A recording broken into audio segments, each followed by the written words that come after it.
La prévalence de la fistule obstétricale est assez élevée dans certaines communautés du Nigeria.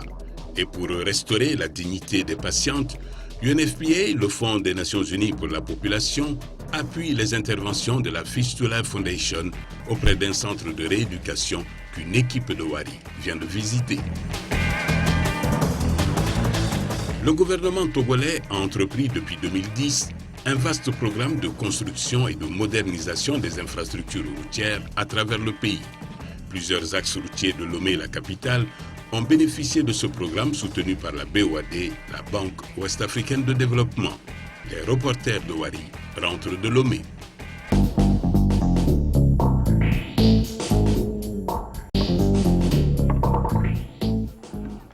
Les faits remontent à il y a une année, mais Kouboura ne s'est toujours pas remise de son traumatisme. La douleur de n'avoir pu tenir son premier enfant dans ses bras, la souffrance d'avoir été répudiée si jeune et le supplice d'avoir été rejeté et isolé par les siens, autant d'épreuves qui aujourd'hui hantent le sommeil de cette jeune fille à la fleur de l'âge. Une fistule obstétricale a été à l'origine de sa mésaventure. Je me suis mariée à 16 ans et à 17 ans, j'étais toute heureuse à l'idée d'être maman. Quand j'ai commencé le travail, je suis restée 24 heures, je n'arrivais pas à accoucher. On m'a transférée à l'hôpital 24 heures après, je n'accouchais toujours pas. J'ai commencé à avoir des fuites de sel et d'urine. Mon bébé était mort-né. De retour à la maison, tout le monde me regardait d'un œil bizarre. Les membres de ma famille me fuyaient. La fistule obstétricale est le trait d'union entre Safia et Kouboura. Cette maladie qui résulte d'un accouchement prolongé et qui dure parfois des jours sans accès à des soins médicaux a eu un effet dévastateur dans la vie de ces femmes. Mariée à 15 ans, Safia a eu plus de chance que Kouboura.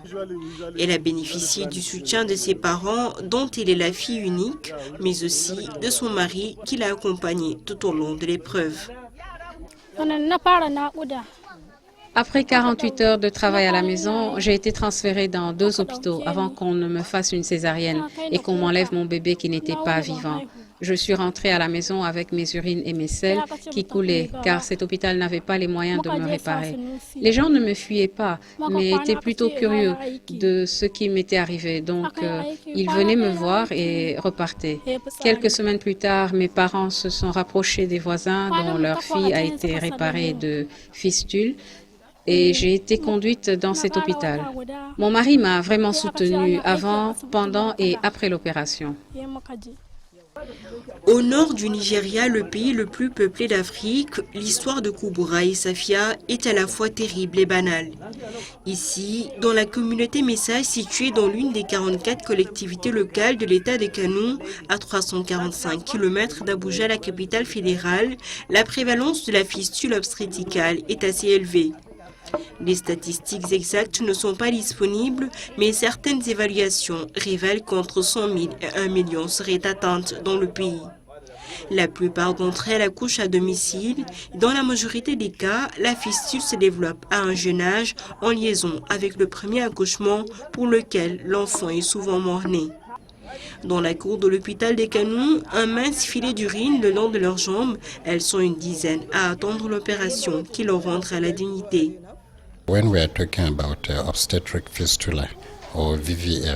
Quand on parle de soins obstétricaux et de fistules, on parle de connexion anormale du vagin et de la vessie urinaire et la plupart du temps, ceci résulte de nécrose, de pression ou d'autres causes pouvant conduire à cette communication, cette fuite incontrôlable d'urine à travers le vagin.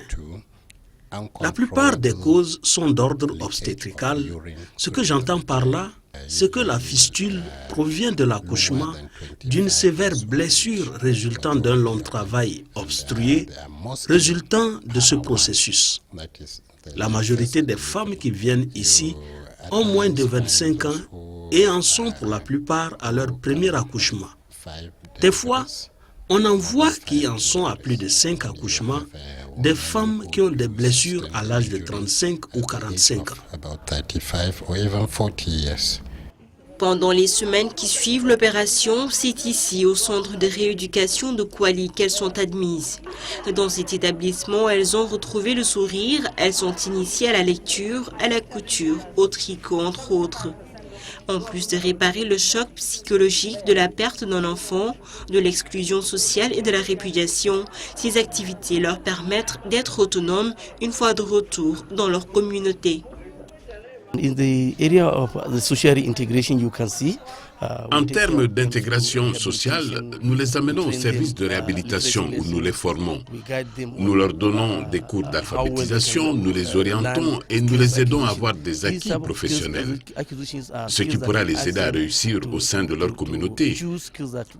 On leur donne du matériel et on les aide à s'en servir afin qu'elles puissent exercer le métier de leur choix une fois de retour dans leur communauté, en nous assurant surtout qu'aucune d'entre elles ne souffre de discrimination due à la fistule ou de complications liées à l'accouchement.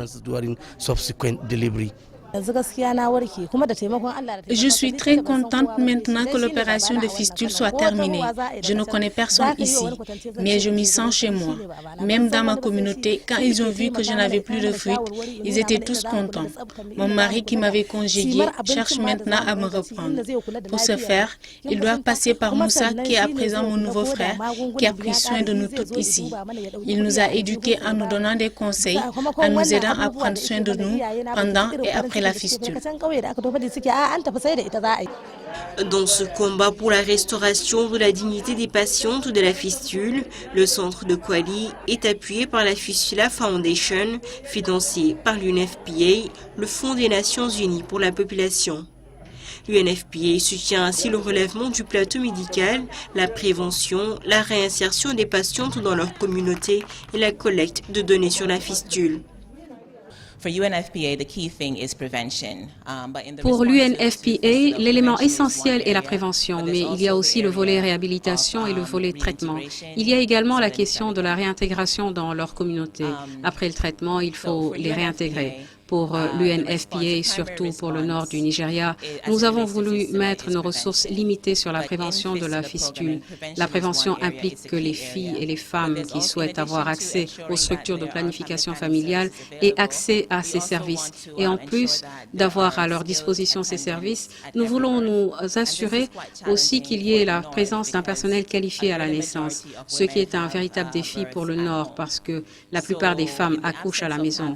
Donc avec le refus des femmes de se rendre dans les structures de santé au moment de l'accouchement, la meilleure option pour nous est de nous assurer de la présence d'un personnel qualifié au moment de l'accouchement. La prise en charge de la fistule a encore de nombreux défis devant elle.